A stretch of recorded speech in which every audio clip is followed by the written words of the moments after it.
Oke, baik. Assalamualaikum warahmatullahi wabarakatuh. Waalaikumsalam warahmatullahi wabarakatuh. Segala puji bagi Allah yang sudah memberikan kepada kita banyak kenikmatan, kesehatan, ya, ketenangan, kejerihan akal pikiran, jantung yang masih berdetak, kemudian dada kita ini, paru-paru yang masih berkembang, ya, berkembang kempis, lihat tangan kita masih sempurna, ya, kita masih hidup, kita masih punya waktu, kita masih punya nafas yang merupakan mutiara-mutiara yang keluar dari hidung kita ini, dan ini adalah waktu, ya, seperti kata Imam Al-Ghazali bahwa bahwa apa, nafas itu adalah seperti butiran, nafas itu adalah seperti butiran permata, ya, yang keluar dari hidung kita, ya. Dan ini yang insya Allah bisa menjadikan modal kita untuk bisa beramal soleh dan meraih keridhaan Allah Subhanahu Wa Taala, meraih kecintaannya, dan kemudian insya Allah kita harapkan sekali kehidupan yang sukses di akhirat nanti, di mana yang kekal abadi dan juga penuh dengan kebahagiaan. Baik, hari ini kita akan mengkaji lagi, melanjutkan surat Luqman, Luqmanul Hakim. Surat Luqman ini adalah nama seorang yang soleh, ya, seorang yang soleh. Yang tadi ada pertanyaan dari Teh Wina, dia adalah seorang yang mungkin di kemungkinan tuh hidup sekitar 522 sebelum Masehi, ya, sebelum kedatangan Nabi Isa alaihissalam. Dan itu salah kan, jadi tentang Luqman sendiri itu di dalam tafsir juga ada beberapa penafsiran, karena memang di dalam Al-Quran tidak ada Luqman tuh tanggal berapa lahir, hidup tahun berapa, itu memang di Al-Quran. Al-Quran bukan buku sejarah, jadi memang tidak ada keterangannya. Kan tetapi justru yang mau ditimba adalah perilakunya dan amal ibadahnya dan kebijakannya, karena itu beliau disebut dengan Luqmanul Hakim. Luqman yang penuh dengan kebijaksanaan, penuh dengan hikmah, ya. Dan Luqman ini menurut beberapa penafsir mengatakan, ini sudah saya bahas, ya, minggu lalu panjang lebar, bahwa Luqman ini bukan seorang nabi, hanya satu orang mufasir yang mengatakan bahwa dia kemungkinan nabi di antara sekitar 300 ribu nabi yang diturunkan Allah kepada kita, ya. Nah, jadi dia ini, tapi sebagian mufasir mengatakan dia bukan nabi, ya. Walau alam, hanya Allah yang maha tahu, ya. Akan tetapi Luqman ini dikenal sebagai seorang yang bijak, ya. Dia adalah dari berkulit hitam, bahkan mengatakan seorang budak, ada yang mengatakan dia seorang tukang kayu, ya. Pada intinya dia adalah orang yang secara keduniawian sangat tidak menyolok, ya. Kehadirannya tuh mungkin tidak pernah tidak ada yang peduli, ya, dengan kehadiran Luqman. Kalau dia berjalan nggak ada yang tahu siapa dia.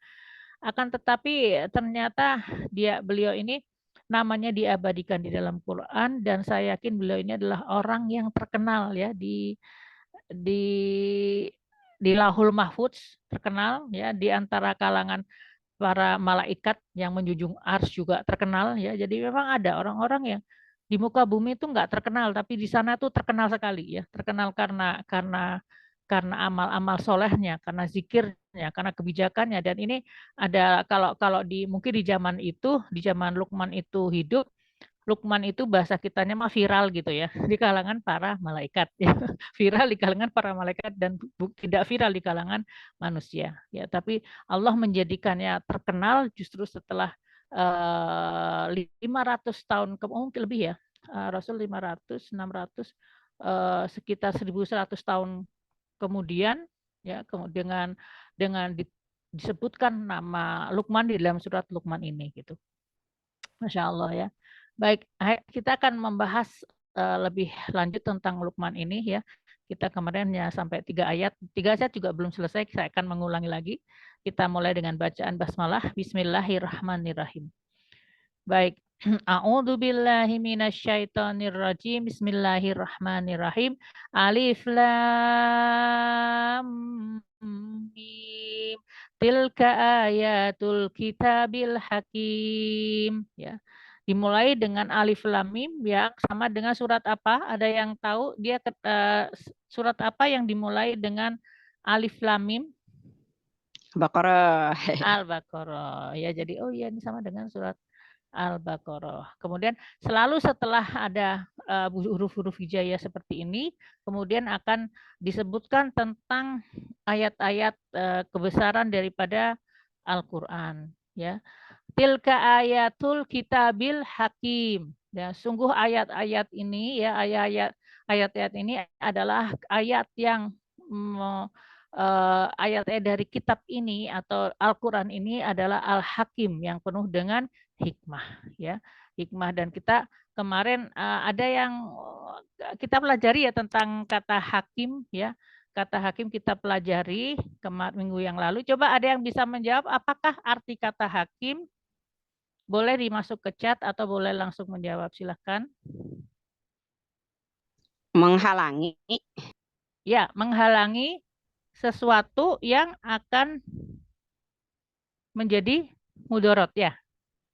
Dari ke penganiayaan. Iya, betul. Jadi hikmah itu adalah apa namanya sesuatu perbuatan disebut dengan perbuatan yang penuh dengan hikmah apabila perbuatan itu menghindarkan dari mudorot yang lebih besar di masa yang akan datang ya dia menghalangi terjadinya kesulitan di masa yang akan datang ya dan dia apa namanya hikmah ini ya sesuatu yang dilakukan dengan hikmah itu mendatangkan kemudahan atau kemaslahatan itu definisi dari hikmah ya jadi ini hikmah ini kembali bukan seperti yang dalam bahasa Indonesia di dalam bahasa Indonesia yang disebut dengan hikmah itu begini kan kata-katanya kita ambil aja hikmahnya kita ambil aja pelajarannya begitu ya jadi membahas yang sudah lalu akan tetapi kalau di dalam Al-Quran yang disebut dengan hikmah itu adalah sesuatu yang mengandung hikmah adalah sesuatu yang dia itu bisa mendatangkan kemudahan di masa datang dan menghindarkan kesulitan di masa yang akan datang ya jadi artinya kalau dalam konteks Al-Quran adalah Al-Quran ini mencegah kita dari mendapatkan keburukan di akhirat nanti ya dan juga apa namanya keburukan di dunia ini juga gitu dunia dan akhirat dan dia mendatangkan kemudahan kemaslahatan kebaikan baik di dunia ini maupun di akhirat itu yang disebut mengapa disebutkan di sini adalah tilka ayatul kitabil hakim baik selanjutnya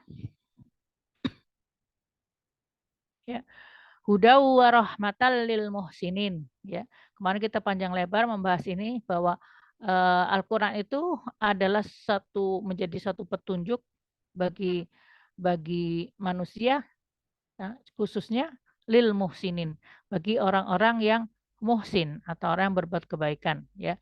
Rahmat dia menjadi buat orang yang muhsin dia menjadi suatu petunjuk dan menjadi kecintaan ya bagi rahmat itu cinta rahimah itu asalnya artinya cinta sayang jadi Al-Quran itu adalah tanda cintanya Allah kepada kita ya lanjut jadi kalau kemudian ada yang bilang bahwa Al-Quran itu adalah surat cinta Allah kepada hambanya memang betul ya karena memang huda wa rahmatal lil muhsinin ya kalau di dalam surat surat Ad-Dukhan ya ayat 6 ya Al-Qur'an itu adalah rahmatam mir rabbik. Jadi juga sama cinta ya cintanya Allah kepada dari Allah kepada orang-orang yang orang-orang yang mursilin ya. Baik jadi di sini pertama Al-Qur'an itu sebagai petunjuk ya. Kita lihat menjadi petunjuk dan menjadi rahmatan. Jadi kecintaan. Baik, jadi Al-Quran itu adalah bukti cinta Allah kepada hamba-hambanya. Karena dengan Al-Quran itu kita manusia bisa mengenal Allah. Manusia bisa mendekati Allah dengan cara yang dia sukai. Ya, kemudian kita bisa mendapatkan jalan kebenaran ya yang paling tepat yaitu dengan Al-Quran dan kemudian akhirnya pada intinya adalah meraih kecintaan Allah Subhanahu Wa Taala yang akan mengantarkan kita insya Allah kepada kepada surga, insya Allah ya, kenikmatan di akhirat nanti. Itu. Baik, jadi di dalam dalam ayat ini Hudan, coba kemarin minggu lalu kita belum sampai tentang Hudan. Coba klik. Baik. Hudan sendiri apa? Hudan itu adalah petunjuk, ya. Hudan itu adalah petunjuk, dan Al-Quran ini di penempatan kata hudan ini menunjuk kepada Al-Quran. Artinya petunjuk yang ada di sini karena itu adalah Al-Quran, Alkitab yang artinya Al-Quran adalah suatu petunjuk yang sempurna. Petunjuk yang sempurna karena dia adalah wujud daripada hidayah ilahi itu sendiri. Ya, kan kalau misalnya apa sih yang disebut dengan hidayah, ya, kan ada orang yang bertanya apakah sih yang disebut dengan hidayah, ya, bentuknya itu apa hidayah itu, maka hidayah itu bentuk yang fisiknya itu adalah Al-Quran, itu bentuk fisiknya adalah Al-Quran, ya. Ada yang mengatakan kalau rasanya gimana, rasanya kalau mendapat hidayah itu adalah seperti ada seperti merinding gitu ya, merinding. Ada di dalam surat surat ayat 6, saya ingat ayat 6 itu bulu kuduk itu kan berdiri, kemudian orang tersebut akan merasa menangis, ya, akan menangis, akan merasakan sesuatu yang dia tidak rasakan, dan setelah itu, setelah selesai dia menangis, maka dia hatinya akan menjadi tenang. Itu adalah bentuk daripada hidayah salah satunya. Atau kemudian bisa juga berwujud apa yang terjadi dalam kehidupan kita ketika kita minta petunjuk kepada Allah, kita diberikan jalan, ya, jalan yang terbaik, dan itu pun kita baru tahu itu terbaik setelah kita melewatinya. Pada saat itu kita tidak mengetahui, tapi kita, oh iya, saya sudah mendapatkan sesuatu yang terbaik yang dipilihkan Allah kepada saya, ya. Jadi akan tetapi Al-Quran itu sendiri adalah penampilan atau wujudnya itu adalah wujud daripada hidayah itu adalah Al-Quran itu. Jadi kalau seseorang mengatakan saya belum mendapat hidayah dari Allah, ya mungkin dia belum baca Quran, belum memahami artinya, ya. Atau gimana ya caranya saya bisa mendapatkan petunjuk gitu. Ada nggak yang kira-kira begitu ya? Saya dapat petunjuk bagaimana caranya ya? Ya caranya gampang sebetulnya, yaitu dengan mempelajari Al-Quran, membacanya pun sudah menjadikan petunjuk di dalam hati, ya, karena Al-Quran itu bacaannya itu membersihkan ruh kita.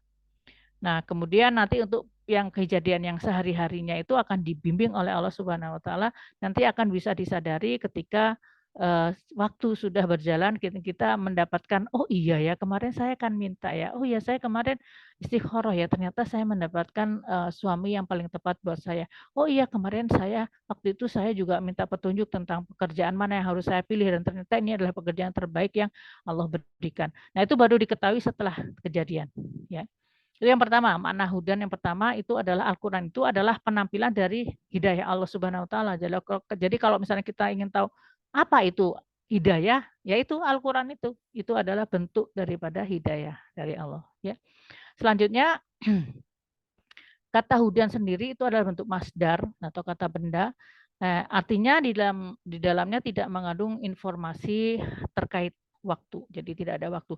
Jadi Al-Quran sebagai hudan, sebagai petunjuk itu memberi petunjuk kepada siapapun, ya, tanpa ada kaitan dengan waktu, ya. Dan Al-Quran itu memberi petunjuk ketika Al-Quran itu hadir, ya, artinya kan nanti ada suatu masa di mana Al-Quran itu akan tidak ada, ya, ketika ya mendekati dari hari akhir, maka Al-Quran itu akan tidak ada. Nah, saat itulah petunjuk itu sudah tidak ada dan pintu tobat sudah tertutup.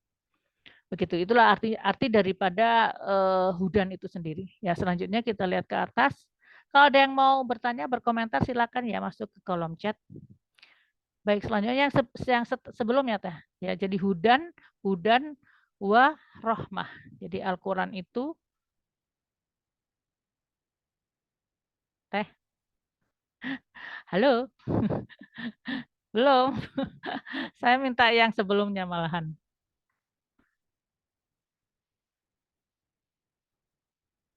Ya. Ya, baik. Jadi yang pertama hudan, yang kedua adalah cinta, ya, bukti cinta Allah kepada hamba-hambanya, bukti bukti perhatiannya Allah kepada kita, bukti bahwa ini loh caranya kalian itu akan mudah kalau kalian mendapatkan mempelajari Al-Qur'an ini, karena dalam Al-Qur'an itu sudah komplit, sudah sempurna, sudah paket komplit lah. Jadi kalau kita masuk ke situ, insya Allah semuanya akan menjadi mudah, ya. Nah, kemudian selanjutnya juga disebutkan huda warahmatal lil muhsinin.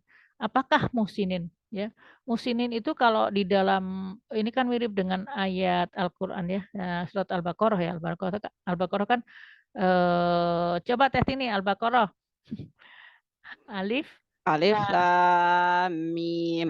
Nah, Dzalikal kitabu la raiba fihi hudal lil muttaqin. ya, hudal ayah, alhamdulillah. Terima kasih Tatini. Jadi hudal lil muttaqin. Kalau di dalam surat Al-Baqarah itu disebutnya Al-Quran itu adalah hudal lil muttaqin. Petunjuk kepada orang-orang yang bertakwa kepada Allah. Kalau di sini huda wa rahmatal lil muhsinin. Apa sih bedanya muttaqin sama muhsinin ya? Dulu sebelum saya mempelajari muhsinin itu sendiri, saya memahaminya muttaqin itu udah level yang sangat tinggi. Ya, karena muttaqin itu wa may yattaqillaha yaj'al lahu makhraja wa yarzuqhu min haitsu la yahtasib. Orang yang bertakwa itu yang hati-hati memilih antara yang halal dan yang haram. Kemudian hati-hati dalam berbuat sesuatu, hati-hati dalam berkata, hati-hati dalam memilih ya kehidupan ini. Itu adalah orang yang bertakwa. Ya, kalau Imam Abu Umar bin Khattab mengatakannya bahwa yang disebut dengan bertakwa itu adalah ketika seseorang yang berjalan di tempat yang penuh dengan bebatuan dan duri, dan dia berhati-hati untuk meletakkan kakinya dalam setiap langkahnya itu ke tempat yang tidak akan mencederai dirinya. Itu yang disebut dengan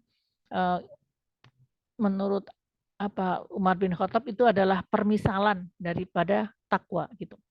Saya dulu berpikir bahwa ketakwaan itu adalah sesuatu yang tinggi gitu, karena dalam ketakwaan itu juga dijanjikan surga. Yang dijanjikan surga takwa, sabar, ya itu iman, ya itu iman dan amal soleh itu yang dijanjikan oleh surga di dalam Al-Quran. Akan tetapi ternyata muhsinin ya orang-orang muttaqin dan muhsinin. Nah, muhsinin itu adalah orang-orang yang justru dia mencapai puncak ya.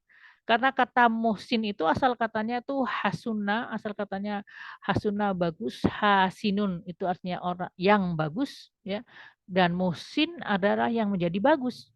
Dan untuk menjadi bagus itu perlu konsistensi, perlu kesabaran ya. Contoh aja kalau misalkan seseorang ingin membuat satu kue tart yang bagus, maka dia harus berlatih untuk bisa membuat satu kue yang bagus, yang enak dan bagus. Itu dan biasanya dia harus mencoba beberapa kali gitu. Nah, jadi musinin itu adalah orang yang sudah expert gitu, sudah mencapai puncaknya ya. Dan mutakin itu adalah pemula menurut penafsir Al-Biqai ya. Karena itulah kemudian tokoh yang dikemukakan dalam surat Luqman ini adalah Luqman. Tokoh yang dikemukakan adalah Luqman, seorang yang muhsin. Jadi orang yang sudah mencapai puncaknya ya, puncak daripada keimanannya, puncak dari amal solehnya, puncak dari ketakwaannya, dan kemudian dia menjadi orang yang hakim, menjadi orang yang bijaksana, orang yang tahu apa yang konsekuensi dari apa yang dia lakukan. Dia memahaminya dan dia bisa memberikan nasihat kepada anaknya maupun orang-orang yang di sekitarnya karena dia sudah mendapatkan intisari daripada agama. Itu adalah orang muhsinin. Ya. Baik, selanjutnya kalau ada yang mau ditambahkan silahkan di kolom chat. Silahkan selanjutnya. Nah ini muhsin tadi ya, muhsin. Nah, muhsin itu adalah orangnya, sedangkan ihsan itu adalah bentuk masdar dari kata muhsin ya, atau bentuk kata benda daripada muhsin. Kan kita pernah pasti teman-teman sudah pernah lah tentang hadis tentang apa namanya, apakah iman dan Islam iman dan kemudian ihsan, betul? Betul, ibu-ibu suka suka pasti adalah ada yang apa namanya, di ceramah-ceramah ada yang membahas tentang Islam, iman, dan ihsan. Ya, ada hadis Bukhari Muslim yang membahas tentang itu, di mana para sahabat ada seorang yang datang kepada Rasulullah SAW di tengah para sahabat itu orangnya tuh dari mereka tidak kenal tapi mempunyai baju yang bersih jadi aneh gitu loh. Apa namanya biasanya orang yang dikenal tuh orang dari luar daerah yang dalam perjalanan ya yang kusut atau yang kotor, tapi ini adalah orang yang bersih yang ternyata itu adalah malaikat. Dan kemudian ditanyakanlah ditanya oleh malaikat ini tentang iman, Islam, dan ihsan, dan pada akhirnya dijawab oleh Rasulullah dan kemudian mengatakan bahwa iya betul. Jadi para sahabat aneh ini apa nih? Habis tanya, iya betul, sahih gitu kan. Kemudian setelah beliau pergi, maka ternyata itu adalah malaikat Jibril. Jadi kembali lagi kepada ihsan. Apakah ihsan itu? Ya, ternyata ihsan itu atau orangnya yang artinya orangnya adalah muhsin, orangnya itu adalah muhsin. Ihsan itu adalah kata bendanya dari muhsin, maka orang yang ihsan itu sebenarnya ada dua aspek yaitu hablum minallah dan hablum minannas. Bila seseorang itu ihsan kepada manusia, artinya dia tuh tidak melihat lagi dirinya, tapi dia melihat orang lain. Dia bisa merasakan kesusahan orang lain. Dia bisa merasakan kebahagiaan orang lain. Dia berusaha untuk menjadi orang yang bisa memberikan kontribusi kepada orang lain. Ya, dalam surat Al-Insan ya seseorang yang mencintai ya orang yang tinggi derajatnya adalah orang yang memberikan apa-apa yang ala hubbihi ya apa yang dia cintai kepada orang miskin dan juga salah satu ASEAN juga apa namanya ASEAN itu artinya tawanan perang gitu. Jadi tawanan perang tapi diberikan sedekah apa-apa yang dia cintai. Jadi kalau dia mencintai ayam kebuli ya dikasihin ayam kebuli. Kalau kalau dia mempunyai pizza ya dia berikan pizzanya. Kalau dia suka bala-balanya diberikan gitu kan. Ya artinya ini adalah ihsan dalam kaitannya hubungan dengan manusia gitu. Jadi orang ihsan kaitan dengan manusia itu adalah orang yang sangat empati ya. Orang yang dia untuk menolong orang lain juga tidak harus bertanya apa agamanya ya, sholat apa enggak sholat ya, ateis atau bukan ateis dia tidak melihat seperti itu. Tadi dia melihat bahwa dia adalah sesama hamba Allah, sesama hamba-hamba Allah, sesama makhluk Allah yang kalau perlu ditolong ya ditolong ya sama halnya dengan seseorang yang dengan tanpa pamrih ya memberi makan kepada kucing atau kemudian hewan peliharaan tanpa mengharap pamrih apapun. Kucing saja diberikan diberikan keamanan dan makanan apalagi manusia. Baik. Kemudian yang kedua, ihsan yang kedua adalah ihsan hubungannya dengan Allah Subhanahu wa taala. Artinya dirinya itu ini bahasanya nanti saya jelaskan lagi ya. Dirinya tuh leburnya manusia itu sehingga hanya melihat Allah. Jadi kalau dia melihat ya pohon durian, buah durian yang dia enggak tidak kemudian yang kebayangnya hanya ingin memakan durian ya. Tapi dia akan melihat Allah di situ. Buah durian itu kenapa ya rasanya bisa seperti itu? Ada apa sih? Ada apa di dalam buah durian itu? Apa manfaatnya buat tubuh kita? Ya. Jadi di dalam melihat itu melihat segala sesuatu menjadi sesuatu yang kembali kepada Allah gitu. Kemudian kalau dia melihat sebuah tanah yang luas gitu ya, yang dia pikirkan atau pemandangan yang bagus dia pikirkan adalah Masya Allah, Allah tuh bikin pemandangan kok macam-macam gitu ya. Yang kita lihat tuh pemandangan kalau di Indonesia kan hijau gitu kan. Mungkin sudah biasa kita melihatnya. Tapi kalau kita melihat ke luar negeri misalnya, Saya kemarin-kemarin sempat suka melihat pemandangan dari Norway ya, kota negara Norwegia, karena di sana itu langitnya tuh warnanya bisa hijau, biru, merah, orange ya, pink ya, semuanya bisa tergantung daripada season-nya ya. Kalau musim dingin di Norwegia itu tiap hari di sana tuh kalau musim dingin itu matahari hanya sebentar saja ya, siang hari ada siang harinya tuh tidak pernah panas, jadi tetap bersalju dan, kayak sore gitu kan ya. Malamnya juga gitu, malamnya juga kayak sore gitu. Jadi setiap harinya tuh kayak sore hari gitu, yang beda cuman warna langitnya ya. Kalau malam warna langitnya sedikit lebih gelap dan sangat indah. Ya jadi melihat seperti itu tuh Masya Allah, ya Allah kok bisa sih, kok bisa ya Allah tuh mewarnai langit gitu ya, dengan berbagai macam warna gitu ya, Masya Allah gitu. Jadi, orang ihsan kepada Allah itu setiap dia melihat sesuatu ya, itu dia melihat Allah. Melihat melihat kumbang dia juga Masya Allah gitu ya. Melihat, misalnya kurma ya, ternyata bahwa kurma itu saya dulu termasuk yang tidak terlalu suka kurma ya, karena manis buat saya. Tapi ternyata air kurma itu adalah air rendaman kurma atau air nabis yang direndam sampai 8 sampai 12 jam, itu adalah air elektrolit terbaik yang melebihi daripada air kelapa. Ya kita taunya air kelapa, air elektrolit, tapi itu adalah air yang terbaik eh, dibandingkan dengan air kelapa itu lebih baik gitu.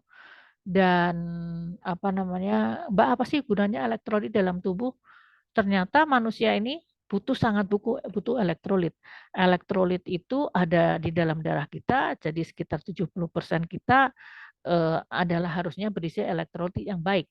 Kalau elektrolit kita tidak baik, maka kemudian apa namanya, terjadi banyak disfungsi, kayak misalnya bisa sakit jantung, bisa sakit diabetes. Fungsi-fungsi tubuh itu menjadi error semua karena kunci daripada kesehatan ternyata adalah darah yang bagus. Dan darah yang bagus salah satunya mengandung elektrolit dan mengandung nutrisi. Ya, jadi Masya Allah gitu. Jadi melihat kurma tuh jadi sekarang tuh jadi ya Masya Allah gitu kan. Yang kadang-kadang buah kurma tuh kan kalau yang kita sampai di Indonesia kan sudah apa?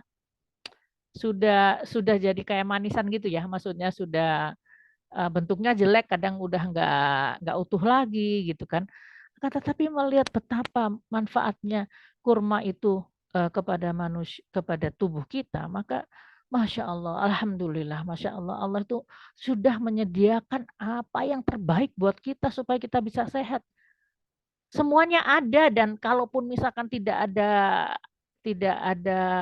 apa obat pun, tidak ada industri farmasi pun, manusia itu masih bisa tetap sehat dan bahkan orang zaman dulu tuh usianya lebih panjang, lebih sehat dari kita-kita yang zaman sekarang, gitu ya. Jadi ini yang saya maksud dengan leburnya diri manusia sehingga hanya melihat Allah. Iya, kata-kata ini saya ambil dari tafsir ya. Jadi bukan kata-kata saya sendiri. Ya, jadi melihat Allah, jadi melihat apapun yang terjadi ya, itu bisa untuk melihat Allah. Melihat apakah melihat kebesarannya, melihat kebaikannya, melihat kemahaagungannya, melihat betapa maha pengasihnya dia, betapa maha penyayangnya dia, maha pengampunnya dia, itu terlihat dari apa yang ada di sekitar kita. Ya, kemarin saya pernah cerita tentang seorang PSK ya. Betul tadi ini saya pernah cerita di sini belum ya? Seorang PSK yang di daerah Bekasi, daerah Jakarta, yang kemudian dia itu ditemukan setelah 5 tahun dia meninggal, ditemukan bahwa tubuhnya itu masih utuh dan berbau harum. Ya, padahal seorang pelacur, tapi ternyata kata temannya dia 1 tahun sebelum dia meninggal itu dia itu bertobat kepada Allah ya, bertobat dan kemudian berusaha untuk bisa menyenangkan Allah dengan sholat-sholatnya, dengan amal-amalnya, sedekahnya, apapun yang dia bisa dilakukan. Dan bahkan ketika dia meninggal pun sanak keluarga dan orang-orang di kampungnya juga tidak tahu kalau dia sudah bertobat. Sehingga ketika dia meninggal tidak ada yang merawat dia secara Islami gitu ya. tidak disolatkan di masjid juga tidak. Jadi yang mengantar ke kuburan itu hanya temannya yang juga seorang PSK. Dan mendengar berita itu ya saya menjadi Masya Allah, ya Allah teh baik banget gitu ya.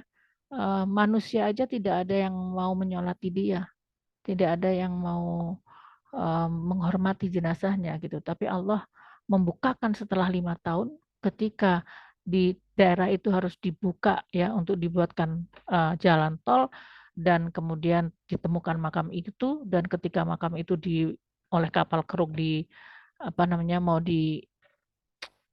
mau digali itu nggak bisa gitu, seperti ada cadas yang besar dan hanya bisa digali oleh tangan cangkul manusia biasa, dan ternyata tanahnya gembur dan ternyata di dalamnya ada perempuan ini. Masya Allah. Dari situ berita-berita seperti itu, berita koran pun kita tuh bisa melihat Allah gitu. Ya, jadi tidak perlu bagaimana sih melihat Allah ya, melihat Allah itu bukan cuma di masjid ya. Melihat Allah tuh tidak hanya lewat Al-Quran ya, karena ada dalil nakli, ada akli ya, ada dalil-dalil yang harus kita pelajari, tapi juga ada sesuatu yang bisa kita lihat gitu. Dan orang-orang yang bisa melihat ini adalah orang-orang yang bisa, yaitu tadi penuh dengan hikmah ya. Jadi dia tuh bisa melihat apa yang hubungan antara satu kejadian dengan kejadian lain. Jadi kalau seseorang yang muhsin, yaitu adalah orang yang punya dua gabungan dari dua hal ini, yaitu ihsan kepada Allah dan ihsan kepada manusia. Maka sampailah dia menjadi seorang muhsinin atau orang yang mencapai puncak amalnya. Baik, selanjutnya.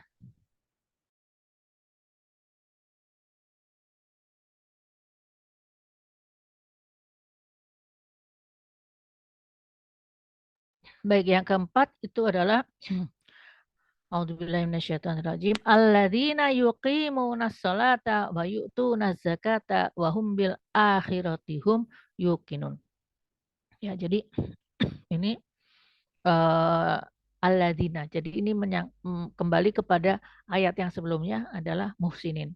Jadi orang muhsin itu siapa? Ya, bagaimana untuk bisa mendapatkan level atau tingkat seorang yang muhsin, yaitu 3 hal. Kalau di dalam ayat ini, ayat 4 ini ada 3 hal yang menjadi amalan orang-orang yang sampai pada level muhsin itu. Ya, jadi yang pertama adalah yuki munas sholah, dia yang menegakkan sholat, jadi tidak yuf'alu nas sholat atau tidak mengerjakan. Kalau yuf'alu nas sholat yang mengerjakan sholat, tapi ini adalah yuki muna yang mendirikan sholat, yaitu dia yang mendirikan sholatnya itu selalu dalam diperbaiki ya. Yang dahulunya tidak pakai sunnah sunnah rawatibnya ditambah, yang tidak sholat malamnya ditambah, yang tidak duhanya ditambah, atau kualitas daripada sholat itu sendiri ditingkatkan, yang dulunya kulhu falak anas menjadi juz 30, yang dulunya juz 30 sekarang menjadi ad-duhon. Yang dulunya ad-duhon sekarang mau pakai Lukman gitu kan, atau bisa untuk ditambahkan dengan misalkan ada yang sudah menghafal surat Al-Baqarah masuk sholat dengan menggunakan surat Al-Baqarah. Itu salah satu dari bentuk-bentuk yang mendirikan sholat tepat pada waktunya. Yang kita kan suka kadang-kadang terlambat. Nah, ini diperbaiki lagi, dilakukan di saatnya, di awal waktunya. Ya kan, ada waktunya dan ada di awal waktu, dilakukan di awal waktu. Nah, ini adalah penuh perjuangan kalau menurut saya ya, karena orang sholat itu ada hubungannya juga dengan banyak hal, dengan keimanan, level keimanan, juga dengan kondisi badan. Kalau misalkan sedang sakit, kadang-kadang sholatnya menjadi nanti aja dulu dan sebagainya.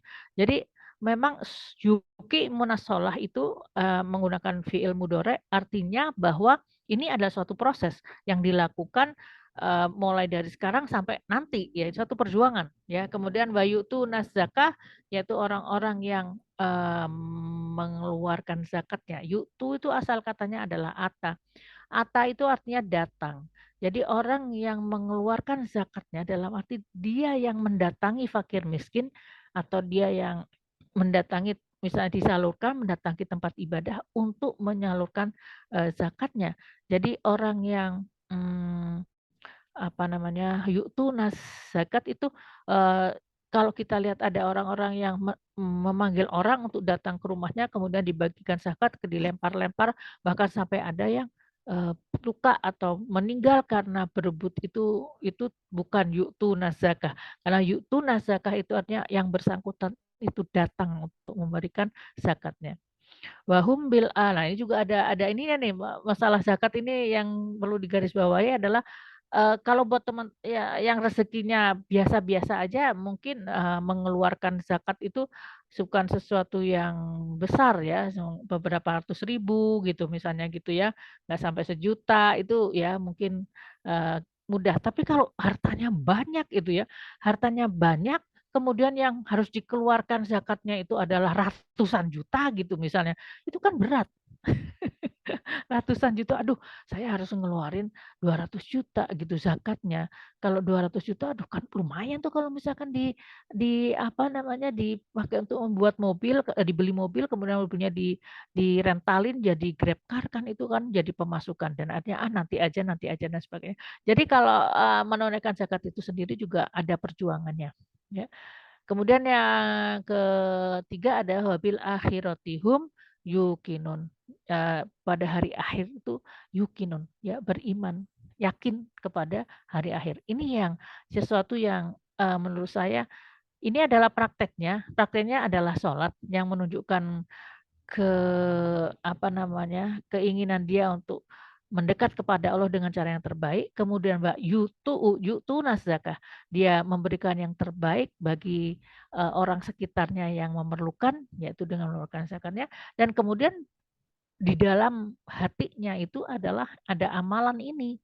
Ini amalan hati kalau, yuqimuna shalah itu kan awalan awalan amalannya lahir batin ya. Kalau yu'tunas zakah itu juga, amalannya lebih ke arah, lahir ya. Kemudian wabil akhirati hum yuqinun itu adalah amal batin. Ya, amal batin yang seperti apa? Nah, ini yang kemudian harus kita juga pelajari agar kita ini menjadi orang yang ya mengikuti Al-Quran, yang mengamalkan Al-Quran dalam hal ini, yaitu yakin terhadap adanya akhirat. Oke, selanjutnya kita lihat. Baik. Jadi yang pertama tadi apa? Orang musinin. Coba yang pertama apa? Teh Wina,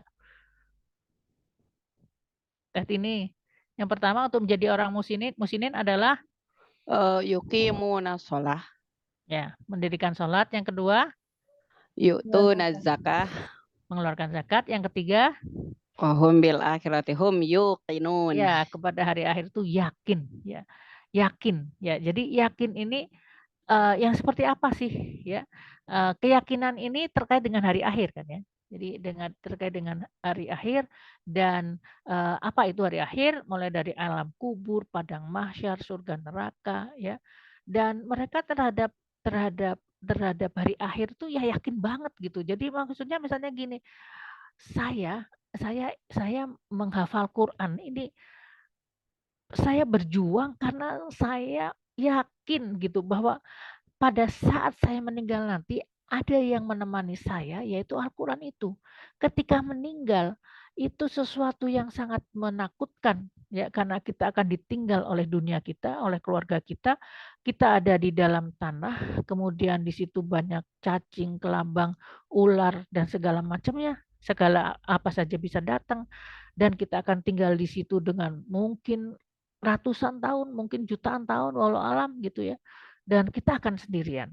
Dan bukankah itu sesuatu yang menakutkan ya, apa mengkhawatirkan yang menjadikan kita aja tidur gelap aja kadang-kadang juga kalau udah kemalaman tuh aduh gelap banget sih semuanya serba kedengeran gitu kan ya.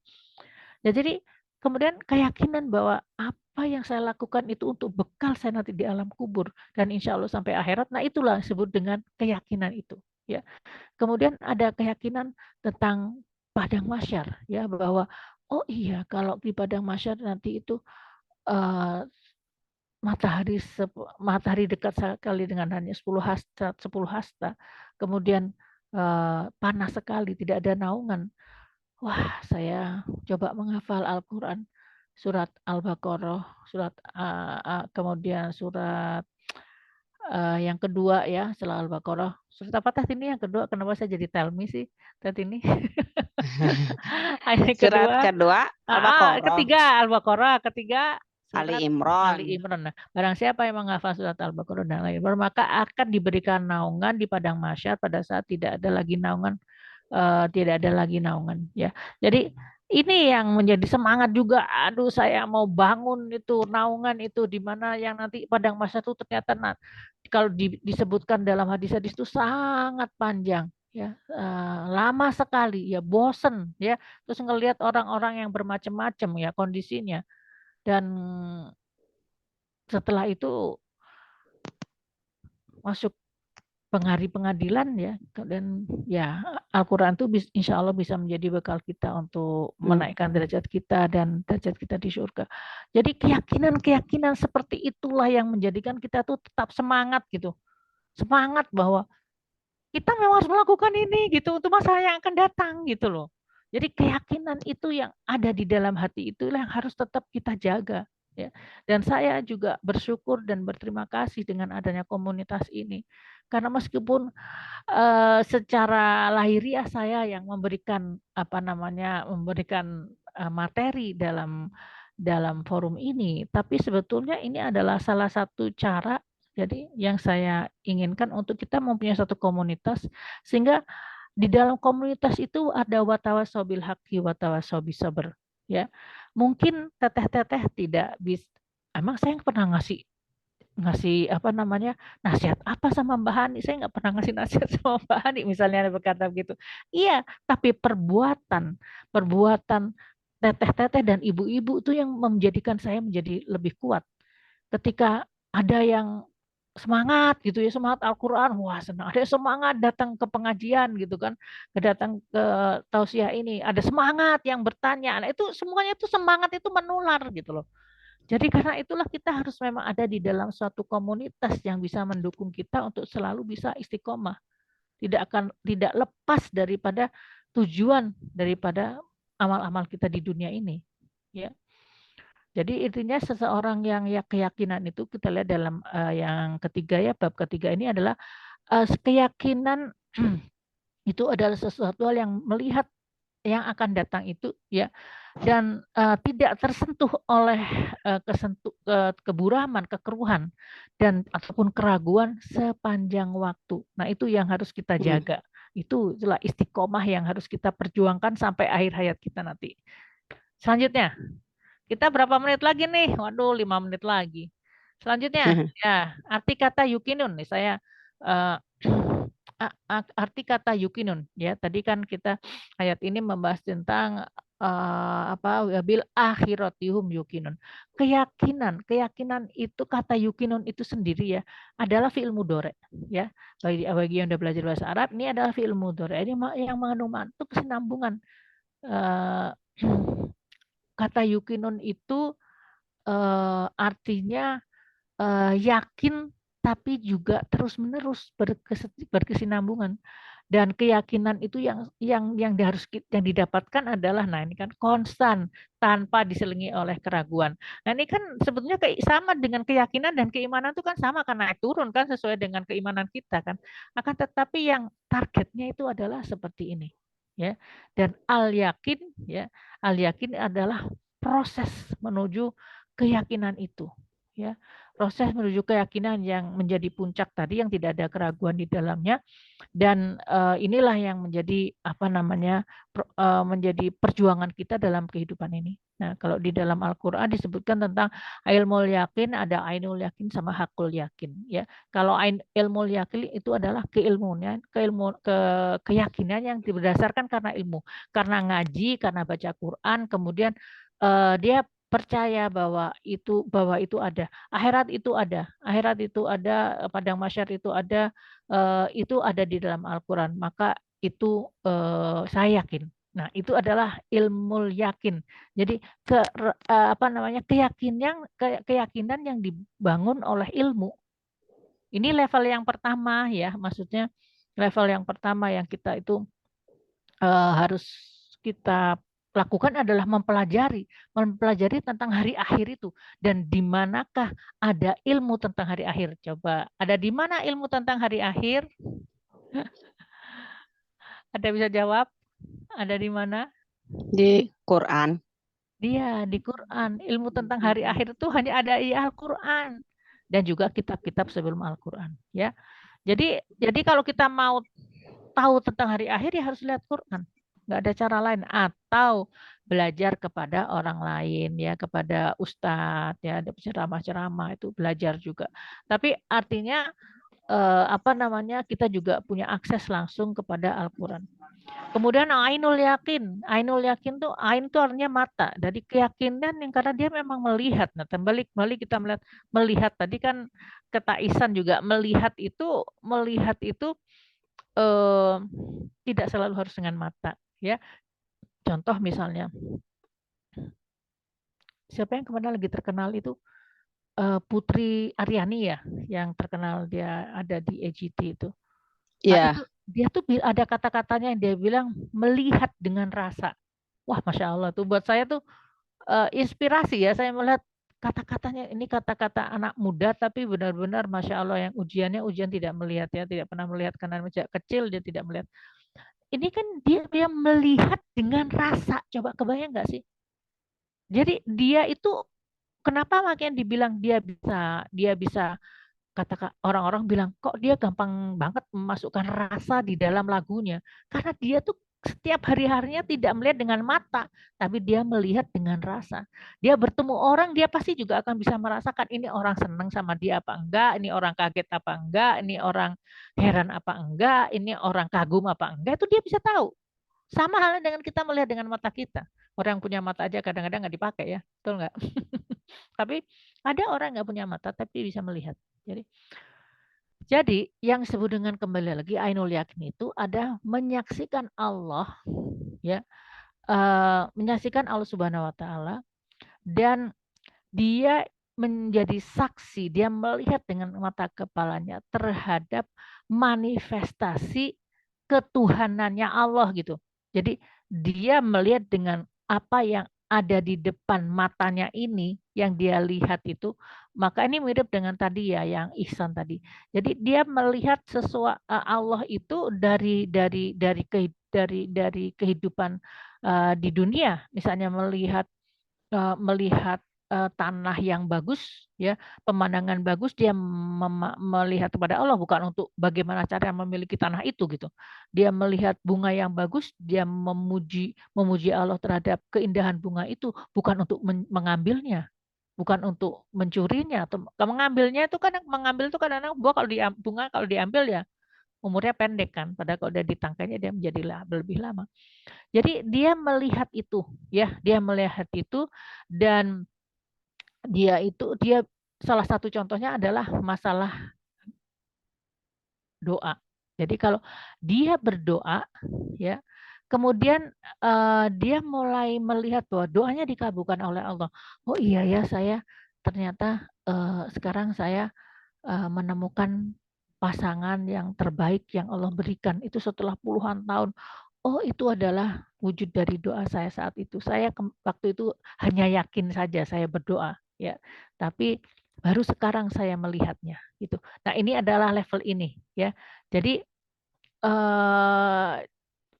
dia melihatnya sebagai doa itu sesuatu yang proses. Ketika dia berdoa, dia menemukan limpahan karunia Allah itu mengarah kepada doanya. Contoh misalnya begini, ya Allah, berikanlah saya kesehatan. Ya kan nggak tahu bagaimana cara menjadi sehat. Tapi kemudian ternyata dengan seiring waktu itu, oh ada yang ngasih ilmu, ya, di grup, ada yang lihat di YouTube. Oh seperti ini caranya untuk menjaga kesehatan, ya. Misalnya saya sekarang contoh aja, misalnya saya sedang mencari tahu tentang insulin resistance itu apa dan bagaimana untuk mengatasinya supaya tidak berkembang menjadi sesuatu yang lebih ke atas, yaitu prediabetik ataupun diabetes itu sendiri, gitu. Jadi itu belajar dari situ, dan memang berdoanya Allahumma afini fi jasadi, Allahumma afini fi sam'i, Allahumma afini fi basori. diulang doa itu, dan kemudian ternyata oh datang itu ilmu-ilmu, oh ternyata begini, oh Masya Allah, ternyata ujung-ujungnya ternyata berpola hidup sehat itu adalah sudah diberikan oleh Allah di dalam sunnah-sunnahnya lewat Rasulullah SAW. Ya, ternyata bahwa air nabis itu adalah yang sangat memberikan manfaat buat kita, bahwa ternyata berjalan kaki ketika pagi hari ke masjid itu adalah untuk menurunkan gula darah, ternyata begitu ya. Jadi kemudian ternyata bahwa pembaca Al-Quran itu menurunkan hipertensi. Jadi itu akhirnya dia melihat proses itu, bahwa saya berdoa dan kemudian semuanya itu datang. Itu ainul yakin ya. Kemudian yang hakul yakin. Hakul yakin adalah dia sudah merasakan. Kalau tadi yang ainul yakin tuh menyaksikan di depan matanya, jadi semua lewat, datang, yaitu pergi, nah itu dia menyaksikan. Tapi kalau hakul yakin itu merasakan, dia juga merasakan sifat-sifat Allah itu secara lengkap ya, sehingga semuanya itu membangun suatu persepsi pada dirinya, sehingga dia sampai bisa berhubungan langsung pada Allah. Dia bisa berhubungan langsung dengan Allah. Dia biasanya orang seperti ini tuh doanya cepat dikabul ya. Ini orang-orang yang ma'rifatullah, yang kemudian doanya tuh cepat sekali dikabul, dan itu sudah menjadi keajaiban gitu dalam kehidupannya tuh, dia merasakan keajaiban itu. Ya, dia juga kadang-kadang nggak ngerti kenapa doanya bisa terkabul gitu ya. Padahal dirinya juga masih banyak kelemahan-kelemahan, tapi dia dia sampai pada level hakul yakin, sehingga dalam berdoa pun juga harus hati-hati doanya. Apakah doanya itu jangan sampai dia dia tahu kalau doanya itu salah, itu akan punya masalah di akhir, di ujung sana gitu. Sehingga dia mengatur betul doanya, mengatur lisannya agar tidak menjadi sesuatu yang buruk. Nah, ini sebetulnya wilayah ini adalah wilayahnya Nabi dan Nabi-Nabiullah, Rasulullah, Waliullah, dan juga orang-orang pilihan Allah gitu. Jangan kita nggak bisa mengatakan hanya level Nabi, enggak. Ada orang-orang pilihan Allah, orang-orang seperti Luqman, atau orang-orang yang tadi saya bilang PSK, tapi kemudian doanya tuh dia sampai jenazahnya aja tidak dimakan ulat, coba.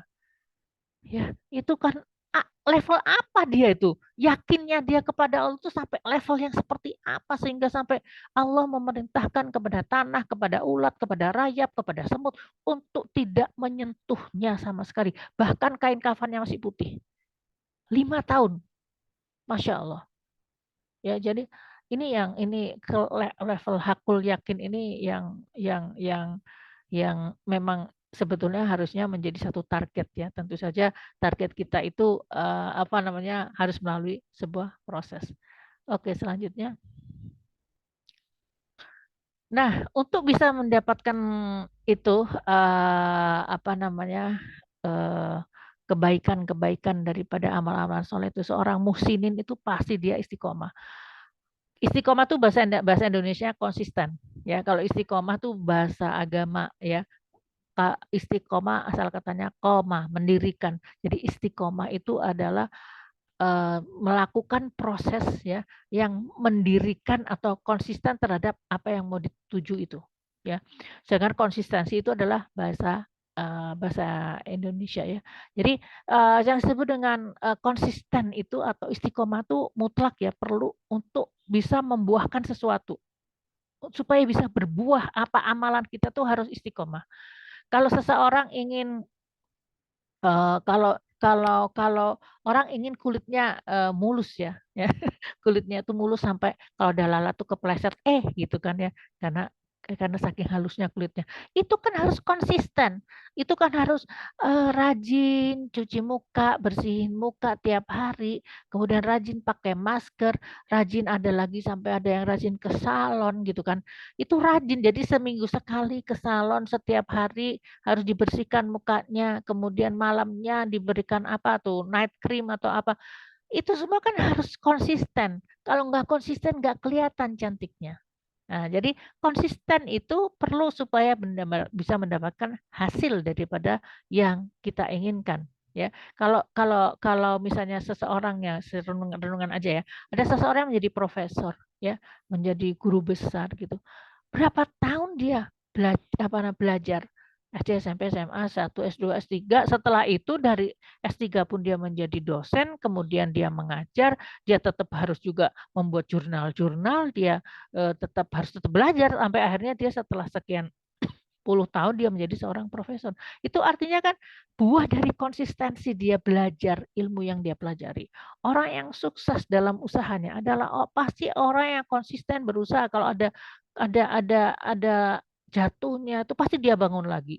Dan biasanya tidak akan orang yang sukses seperti ini tidak terjadi dalam 1-2 tahun. Bisa jadi dia melakukannya ya 30 tahun, 40 tahun. Kalau ada yang cepat itu kemungkinannya dua. Yang pertama orang tuanya memang kaya, modalnya banyak, tapi juga kolapsnya juga mungkin saja.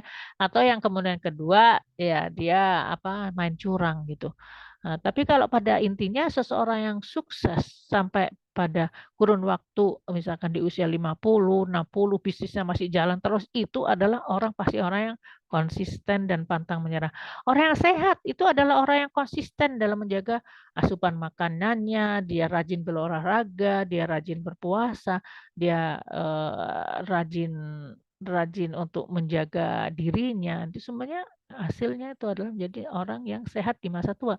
Orang atlet yang berprestasi adalah orang yang konsisten berlatih. Nggak ada atlet yang tidak rajin berlatih, itu nggak ada. Jadi konsistensi atau istiqomah itu adalah sesuatu yang harusnya melekat dalam kita. Kalau kita ingin kebaikan di akhirat, dalam surat Al-Qalam disebutkan orang-orang yang berkata, "Wa qalu rabbunallah," Tuhan kami adalah Allah, tsumastaqamu, ya.